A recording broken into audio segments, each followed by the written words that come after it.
What is up, my friends and fellow BusyBees? Now, if you're someone who hangs out on social media like TikTok and Instagram, you've probably come across, at least at some point, this recent trend of de-influencing. Basically, before we were all about influencing, getting people to buy and invest in companies and brands and buy all the products and get all the things. And now people are kind of being like, actually, there's some things that you maybe are hearing or seeing and think that you need, but you actually don't need. I thought I would just hop on the little bandwagon here and talk about some furniture refinishing products and de-influence some furniture refinishing products. Now, these are not to say that these are not great things to have and are not useful and effective for refinishing your furniture projects. However, the world of social media can make these things seem like they are everywhere and everyone has them, and so that must mean that if I want to be as good as this person, as successful as this person, as whatever word you want to put there, that you need these things and that you need these tools and these products, and those are the things that are making the person as good as you see them as. And while these items and these tools and these products might be helping that person to get the end product that they're getting, that doesn't mean that they couldn't have gotten it another way by using a more basic or straightforward tool or something similar that isn't quite as expensive and have still gotten that same finish. But if you're scrolling through, and especially if you're following a lot of people who are in the same circles or are listening to each other, you're going to see a lot of these things everywhere. And that's going to make you maybe feel like you need to spend your hard-earned money on those things. And I just want to make it abundantly clear that you do not. I'm actually thinking of putting together a podcast episode with like what I would recommend people who are just starting out invest in terms of like tools and products to help you to do your furniture makeovers, because people get glitzy on Instagram and on TikTok, and people I think that these are required in order to do this work, and it's really not. You usually need to have a little bit more time or a little bit more willingness to put some blood, sweat, and tears into the work if you don't have these things that are going to help in terms of efficiency or from a time perspective and that kind of thing. But you can get a beautiful piece of refinished furniture without all of these. And I'm going to provide in this episode some alternatives that you could use instead of purchasing these typically high-ticket items. And some of them might surprise you.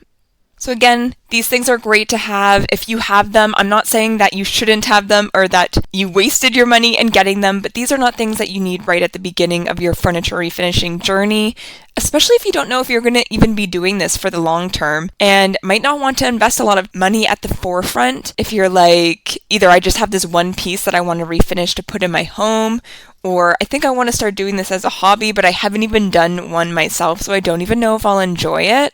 Hang on to your money until you know for sure, because it's a slippery slope when you start trying to buy all the like odds and bobs and tools and this and that. Like there's a lot of things that you can get wrapped up in, and you can spend a lot of money getting yourself and your workshop all souped up and ready to go.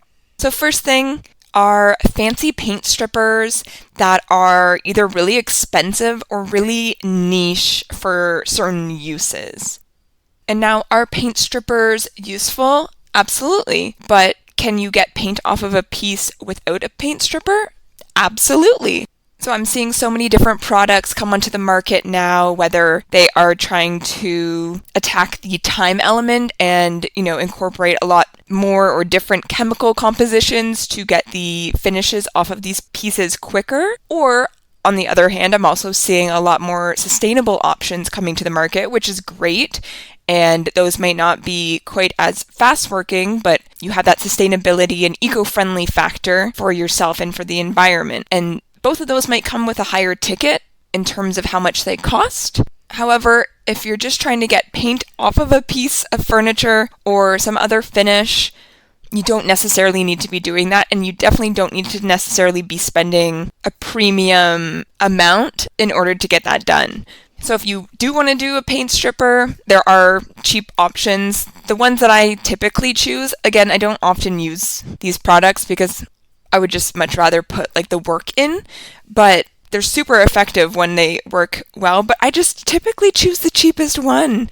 Easy Strip is one that I get from Home Depot often. It's like $20 for a whole, I don't know, it's not a gallon, but however much it is. I've never not had enough to get a piece done when I wanted to strip it, and it's not a huge investment cost-wise if that product doesn't end up working on the project, which is a good thing for me. However, more often than not, I'm just using a carbide scraper to remove that finish, or if it is a painted finish, sometimes a heat gun will also do the same. And my heat gun I got, I think, for $20 as well. So, same price tag as that stripper. However, the heat gun is something that I can use over and over again on multiple projects versus using the stripper just for one project and then it's done and gone and I have to purchase more. Same with that carbide scraper. I'm investing in that tool. I think it was around $30, but I have used it on dozens of pieces now. I haven't had to do anything to it. I haven't even sharpened the blade, to be honest, and it still works great. So thinking of ways that you can either invest in something that will work for multiple uses or just not choosing the most trendy product that people are currently sharing about, or that a campaign is currently going on in a certain marketing team, is going to end up with the same kind of results on your piece, but a little bit more money in your pocket. And then if you decide that that is a technique that you enjoy doing, or you want to do more furniture flips, for sure, try out those other options. And if you find one that you really like, make that your go-to. But if this is early on for you, you don't necessarily have to be taking that route if you don't want to be. This second furniture refinishing item that I'm going to de-influence, which is slightly controversial, but hear me out, is a surf prep sanding system. Dun, dun, dun. I know, guys, I'm an affiliate with Surf Prep, so this is maybe not adding up right now. And let me just say, I love and cherish and adore my Surf Prep sander. My 3x4 electric gray is used every single day in my business, and I am so thankful that I have it. It was actually a gift from my husband, so I'm so thankful that he brought it into my life, because I probably wouldn't have, well, maybe I would have eventually, but at that time I probably wouldn't have invested in myself and in the tool for myself. However, he's a really good gift giver, so I got one anyway. But I say that because I have no regrets having this item. I love it. It works amazing. I think it has a lot of benefits over your average electric sander, especially for people who are going to be doing this often and who are working on various pieces. However, again, it is a very high-ticket item. It's like $1,000 for your starter pack, which, granted, lasts a long time, the items that come in it. However, you can get electric sanders for much cheaper, certainly. So if you are just starting out, again, this is a tool, an item that you're going to see all over social media, and for good reason. It works great, and I love it. I love the company. I love the way that they do business. I have nothing bad to say about Surf Prep sanding. Period, hard stop. However, if you are new to this, you don't necessarily need that whole system just to get a furniture makeover done. Now, if you want to treat yourself and invest in it for whatever the reason, go hard and use my code. I'll link it in the show notes to save 10% off. However, I understand that it's a lot of money to put up front, especially if it's not a business for you and you don't have those business expenses that you can write off at the end of the year. So what are some other alternative options? Like I said, that blood, sweat, and tears, baby. You can always hand sand, especially if you're going to be painting a piece. If you're planning on sanding it down and then staining it, you can hand sand it. It's just definitely going to take longer and you're going to work up more of a sweat. But in particular, if you are going to be painting your piece, all you need to do is scuff sand that piece. So you just want to get through that initial glossy finish so that the paint has something to adhere to, or the primer has something to adhere to. And that's very doable by hand sanding. If you want to help yourself out, get like a sanding block and it will be a little bit more rigid, either to actually sand the piece with that sanding block or to wrap a piece of sandpaper around it to give you more of a flat surface. But you can easily hand sand and you do not necessarily need an electric sander, particularly for painting. But again, if you have the time and the energy, if you're going to be refinishing a piece and staining it, you can do it by hand as well. But also, you can just get an inexpensive electric sander as your starter option. My first sander was a Hitachi from Home Hardware. It was on clearance for, I think $50, if I recall correctly. It worked great. I did burn out the motor and kind of fuck it up a little bit, but I was only because I was pushing down on it when I didn't know that you don't need to push down on your electric sander. So if you haven't heard it in one of my other episodes, you do not need to be pushing down while you are sanding with an electric sander. It will do the work for you, and you can either damage the pads or the motor by doing that. So just a heads up. But that sander worked great for me for, I don't know, like a year, I would say, until I completely ruined it. But it was great. And a year's worth of furniture makeovers for $50 was a great investment. So you can look at those cheaper options. Again, just look at the cheapest options with the regular price, but also if you know that you're going to want to be buying one soon, keep an eye out for different deals if it goes on sale at one of your local home improvement stores, or keep an eye on online deals. Maybe sign up for that. Like if you want to get a DeWalt one, go online, sign up for their newsletter, different things like that. You can find out about sales that they're going to be having, or you might get a discount code to save some money. I also recommend keeping an eye out at Lowe's and Home Depot in their clearance section, because they always have tools there. You can find some good deals with that. And also, I've gotten a lot of my tools secondhand, so don't forget about that option. Look on Facebook Marketplace or whatever online marketplace you like to purchase items on. There might be one up there. There's also been times when I've secured different tools and things like that through the Buy Nothing groups on Facebook. So utilize all your resources. Maybe you have an uncle or somebody in your life who is a big tool person, and maybe they have a stash of a bunch of stuff that either they currently use or they're not using as often anymore. They might have multiples of something that they're willing to give you one of, or even just lend to you so you can see if you even enjoy doing this work. And then if you do, you could give that back and decide to invest in it. There's different options. You don't have to be going out and spending your money and then having this thing that maybe you'll never use again and it sits in your storage and takes up space in your home. Think of different ways that you can be a little bit more thrifty and less impactful to the environment too, I guess, in theory. But save your money. Things are expensive lately. And I'm really cheap, so I'm always going to encourage you to save your money whenever you can. Okay, so the third furniture refinishing product that I would like to de-influence is a paint sprayer. And now these actually aren't as expensive as some people might think they are, especially for the entry level ones. You can get them for definitely under $100. They're not super, super expensive. However, I don't think that the average person needs to own one, just personally. Especially, again, if you've never done a furniture makeover before, start with the basics. Make sure that you're learning how to properly clean and prep and do all these other basic things before you add in trying to learn how to use a paint sprayer and get a good finish with that. Not that that's a more advanced thing, but it is just another kind of barrier or thing to learn or thing to add to your plate, and just an added other expense when you can use an alternative tool and get just as good of a finish. A paint sprayer is great, especially if you have a business, because if time is of the essence for you or you need a really smooth, professional looking finish, a paint sprayer is going to cut down on the time needed to paint a piece. It's going to give you a great finish once you figure out how to use it well, and it will be a great investment for those needs. But it takes up a lot of space or messes up your space a lot because, there's overspray and you have to, or you might want to contain that in something like a tent or in a certain corner in your workshop and putting down a drop cloth and things like that. And again, there's going to be a little bit of a learning curve, as there is with any new tool that you're going to pick up. So while it might not be the most expensive item in the world, I don't think that it's something you need, particularly when you're first starting out and you can get a great finish on your furniture flip without it.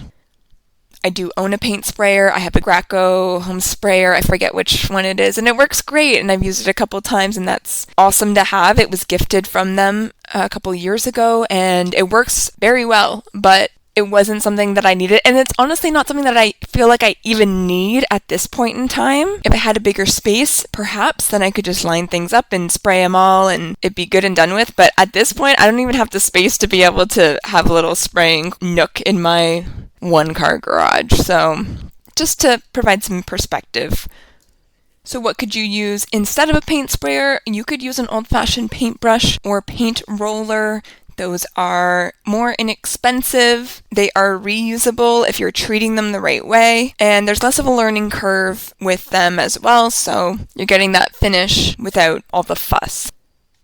The fourth furniture painting and refinishing product or item that I would like to de-influence is a full, fancy, organized she shed or workshop filled with tools. If you are a consumer of furniture makeover Instagram reels or YouTube videos or YouTube shorts, you've probably come through in your scrolling somebody who has a full backdrop filled with Ryobi tools or DeWalt tools or whatever brand they're using, and they're just stacked to the gills in tools, and everything is nicely organized and hung up, and everything has a place, and there's a place for everything, and it looks amazing and immaculate, and that makes you look at your own space thinking, this isn't good enough, I don't have enough, it looks like shit, I'm not a professional, etc., etc. You know, those lovely, horrible thoughts that we get in our head. But you do not need this. Whether you are someone who is about to tackle your first makeover, you've done a couple, or you are a full-time furniture refinisher, you do not need that. If you have that, that is amazing, that's great. It probably looks so aesthetic. You probably feel so prepared for any project that you take on, and you probably walk into that space feeling serene and calm and prepared and ready, and I fucking love that for you. But that is not everybody's reality, and that is totally fine, and that has no bearing on the final product that you're going to get. That has no bearing on the amount of success or profitability that you will have in your business, or how good that finish is going to look on your first furniture flip. Having the things you need is great, but like I said, there are always ways around it. You can get resourceful, and ultimately, as long as it's clean and there isn't stuff flying around in the air that's going to get stuck in your finish, it doesn't matter where you do your furniture makeover. Of course, make sure you're being safe and have good ventilation if you need it. Read the directions of any product that you use.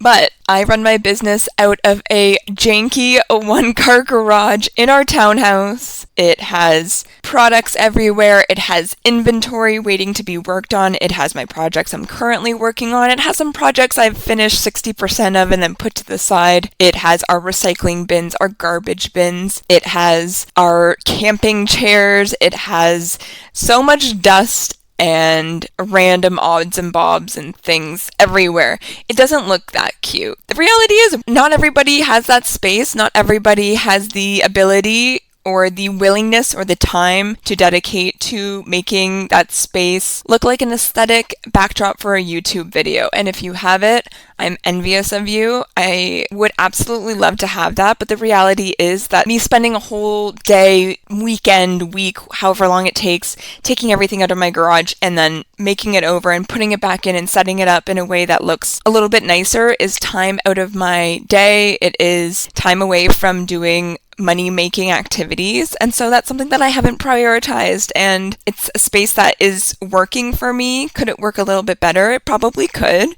but it's not impacting the product that I'm producing. It is not, well, it's maybe slightly impacting the amount of pieces that I finish, just because if I had more space, I probably could whip through a little bit more, but like, we're working with what we got currently, not trying to make any big investments in a new space. And I feel perfectly content with that. So if you are working out of your dining room, if you're working out of your basement, if you are working out of the corner of your living room or your backyard or your garage or an abandoned warehouse, I don't know, anywhere you are working out of, it is fine. You can always aim to change it up or improve it or make it work better for you and your projects in the future. But for now, it is enough. You are enough. We're all doing just fine. So look at those spaces as aspirational, as inspirational, but don't let yourself feel any worse negatively when you see those spaces because you compare it to your own. Just feel great for those people that they have the space and are able to curate a space like that that can make you feel so envious of that space, and use it as your motivation to work towards that one day. But don't get down on yourself about it, please, and thank you. The last furniture painting and refinishing products I would like to de-influence are having an excess of expensive paintbrushes. This is a really easy one to get trapped in because there are so many different shapes and sizes of paintbrushes out there of various price points, and It can feel really exciting to get a new paintbrush. Like a new paintbrush, there's no better feeling. They're so like soft and clean and perfect. It gets exciting, and I understand that. However, I have a container full of paintbrushes, and at any given time, I'm maybe using 3 of them for my average furniture makeover. Now, there's some paintbrushes that are for specific uses. They're a certain shape. So my recommendation is to secure some paintbrushes. I don't think getting the cheapest paintbrushes is the best plan because often those shed a lot. They're not the best quality ones that I get from like Dollarama and stuff like that. They are great as chip brushes or for like if I just want to use them once and then maybe toss them. Don't hate me. I do that sometimes with oil-based paints. But yeah, I wouldn't be paying hundreds of dollars for one brush. Personally, Zebra has a ton of really great paintbrushes. You can get some that are a little bit more pricey, but are good shapes and sizes from Stahlmeister. And then just at your local hardware store, take a look. There's some that are good for really specific uses, like a short-handled one, for example. But only buy them when you need them. If you come across a project that has, a lot of small intricate details, then go out and look for a smaller paintbrush that's going to help work in that space. And then you can use that moving forward when you have more of that. But don't just try and buy all these paintbrushes so that you have them if you ever need them, because you'll probably find that you don't use as many as you think you might. And again, you're just going to end up spending money that you don't need to be. And something you may not know about me, I love little motivational messages. They always get me fired up, and I keep a running list of ones that are catchy or speak to me in the Notes app on my phone. So I end every podcast episode with one that I've noted down over the years in hopes that you leave our time here each week feeling inspired, motivated, and ready to take on whatever comes your way this week. So this week's Mel's motivational message is, if you can't stop thinking about it, don't stop working for it. This is one of those quotes that just gets me fired up. I keep it in inspo folders that I have saved on Instagram and things like that. It's just one that's such a good reminder to me to follow my passions, to follow what speaks to me. I obviously enjoy doing furniture makeovers, and so I kept working towards it and making over more furniture and learning more and starting a business and growing the business, and I couldn't stop thinking about it, so I didn't stop working for it. And I want that to be a reminder to you, whether you have not tackled your own first makeover yet and you are trying to learn all the things to be able to tackle a piece that you might have in mind, or maybe you are considering starting up a little side hustle, selling your pieces because you've done some for friends and family and you've really enjoyed it and you want to keep learning and keep working on the pieces that you come across. Or maybe you have been doing it as a side hustle for a while and you're hoping to be able to grow it into a full-time endeavor for yourself. If you can't stop thinking about it, don't stop working towards it.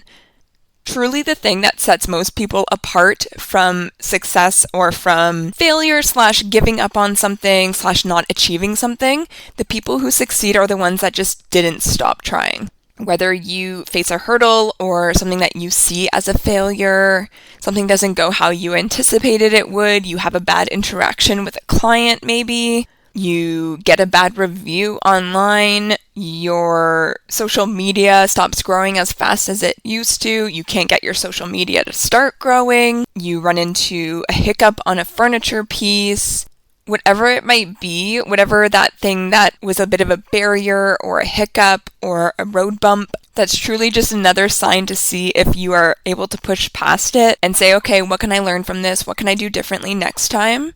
And just continue on that path that you were already on, because why should that one little thing be the thing that stops you from pursuing this thing that you love so much? If you can't stop thinking about it, don't stop working for it. Get obsessed, aim to learn more, aim to do better, ask questions. Everybody has questions. I have questions all the time. I'm always asking other furniture refinishers or doing some hard Googling to figure things out, searching on YouTube for how to tackle a certain thing, hoping that someone's made a video about it. There's no shame in any of this. We are all on the same path. We're just at different points. And if you can't stop thinking about it, then why would you abandon it completely because of one little thing that's easily fixable? All right, that's it for now. I appreciate your time, and I will catch you guys